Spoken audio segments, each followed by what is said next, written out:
Hello everyone, and welcome to another episode of the Movie Gauge. I'm your host, Austin Gage, and this week we are going to be talking about The Man of Steel.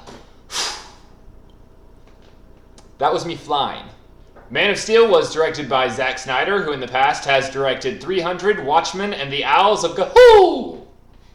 It was produced by Christopher Nolan and written by David S. Goyer. David S. Goyer and Christopher Nolan were the two people that played a huge part in creating the Dark Knight trilogy.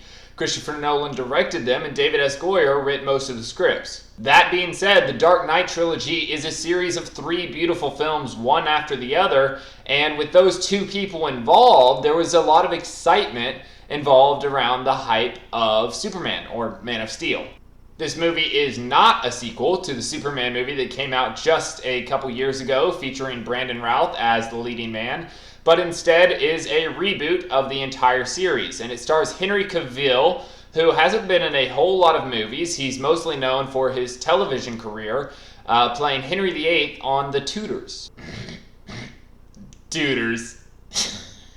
So, with the idea that this movie is in fact a reboot, viewers should expect to start from the beginning. And when I say the beginning, I do mean the beginning, including when Superman comes out of his Kryptonian mother's womb. From there, the action escalates quickly. We discover that Superman is being born onto a world that is rapidly collapsing. There are two Kryptonian men who are attempting to put a stop to the destruction of the Kryptonian homeworld. The first is Jor-El, Superman's father, played by Russell Crowe, who has been in Les Mis and a bunch of other movies. If you don't know who he is, go look him up. He's an excellent actor. The second is General Zod. Played by Michael Shannon, General Zod is the leader and commander of the Kryptonian army. I will say this about the opening sequence though, Krypton is beautiful. And that's one of the things that I really like about Snyder. His movies are beautiful to watch. Also, he does action scenes a lot better than most action directors out there. And as Krypton is exploding and being destroyed and there's space fights and there's explosions everywhere, you kind of get caught up in it and you feel like you're in Krypton and you're probably about to die. From there, we kind of skip on ahead to Superman as a full-grown man, but before he is Superman. But he is still doing all of these heroic things to save the people around him, trying to maintain a low-key profile like his father always told him to do. Despite not being American, Henry Cavill does a pretty good job at being an all-around American Superman. He has that classic, "Don't worry, I'm here to help" kind of voice, and it's very Superman-esque. Henry Cavill is also jacked from head to toe. While Brandon Routh in the other Superman series kind of looked like an Abercrombie and Fitch model, Henry Cavill looks like a mountain grizzly of a man.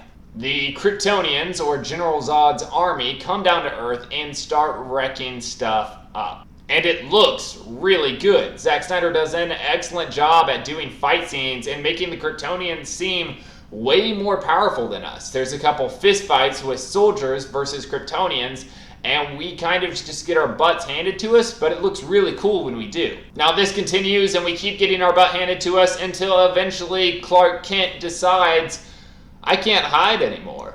The people need me.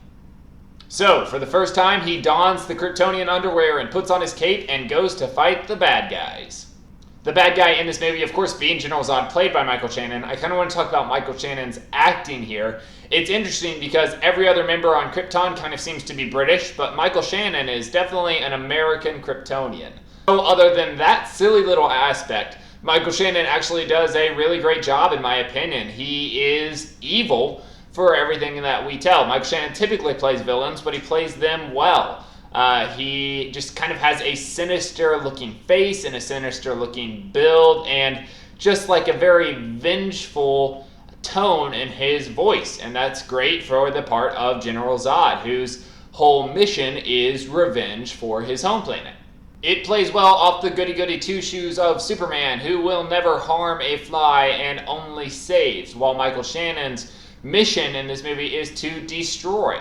He wants to destroy the Earth so on Earth he can rebuild Krypton. And David S. Goyer, the guy who wrote the movie, said this is very important that we kind of relate to Zod, and that if our home planet was ever destroyed, we might go out to other planets and try and rebuild it, no matter what the cost of that planet's life was. Do they do a great job of that? No, not necessarily. Every time General Zod is talking about, well, I have to kill every human on Earth so that I can rebuild Krypton, I don't remember thinking, oh yeah, you're right, he does have to do that. Now, maybe that's because I'm a human, or maybe it just that his argument wasn't strong enough, and that's not Michael Shannon's fault. He still does a great job acting. It's more of just a script that is weaker than we expected from someone who wrote the Dark Knight trilogy. Speaking of the script, this movie has a lot of very cheesy lines. Whenever Superman is saving someone, you know, it's not, oh look, there's a bird, there's a plane, oh no, it's Superman. But it's something along the lines of that, like, oh, he saved us, our hero, and stuff like that throughout the entire film. And it kind of gets annoying and even laughable at certain points. One thing I really did not like about this movie, and this seems to be the majority of people's complaints about this film, is that, yes, while the fight scenes were really cool, there were not necessarily fight scenes, but just destruction scenes that were annoying. Imagine a Michael Bay film times 10, actually, with like a bigger budget and just more and more explosions, and that's kind of what happens to the city of Metropolis. This is the biggest and most destructive superhero film I think I've ever seen. Buildings are destroyed left and right. Whole city blocks are just wiped out, and people are dying left and right and left and right. Typically, when a superhero knows that there's going to be a lot of destruction, he'll lure the bad guy out to like a city park or something where not that much can happen except for a couple dead squirrels. Instead, Superman in this film takes it to the center of the city. And because of that, there is a lot of destruction. And it almost seems like Superman trying to save the world isn't even worth it if he's going to kill it in the process. And unfortunately for Snyder and Nolan and the people of Metropolis, this kind of happens throughout the majority of the film. Once we kind of set up who Superman is, where he's come from, kind of his past and his parents, both on Krypton and on Earth, we just kind of get into this fight scene after fight scene after fight scene after fight scene. And at first it's really cool and you're very excited about it, but then it gets repetitive and you think, well, surely this fight scene's about to be over. But no, it continues, and it keeps continuing for pretty much the last hour of the film. It's just destruction and death everywhere. Now, some audiences, when they hear that, they're going to go, oh yeah, awesome.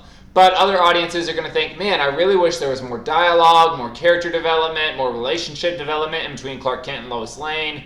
And I just kind of wanted more from the individual characters as opposed to these sweeping landscapes of destruction of buildings. And that's really all I have to say about the movie. All of the actors do a really great job, and it's one of the best origin stories I've ever seen.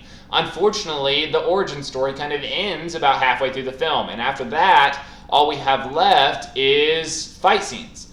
And that just kind of leads to buildings being blown up. And I know I've said that already tons of times, but that's because it keeps happening tons of times.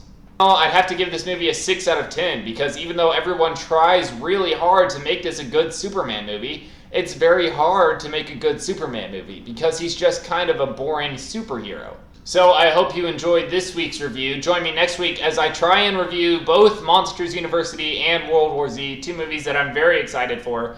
So I will see you next week. If you want more videos and you're watching this right now, just click subscribe on my channel and it'll automatically pop up on your newsfeed next time you log into YouTube. So I hope you enjoy and I will see you later. Bye-bye.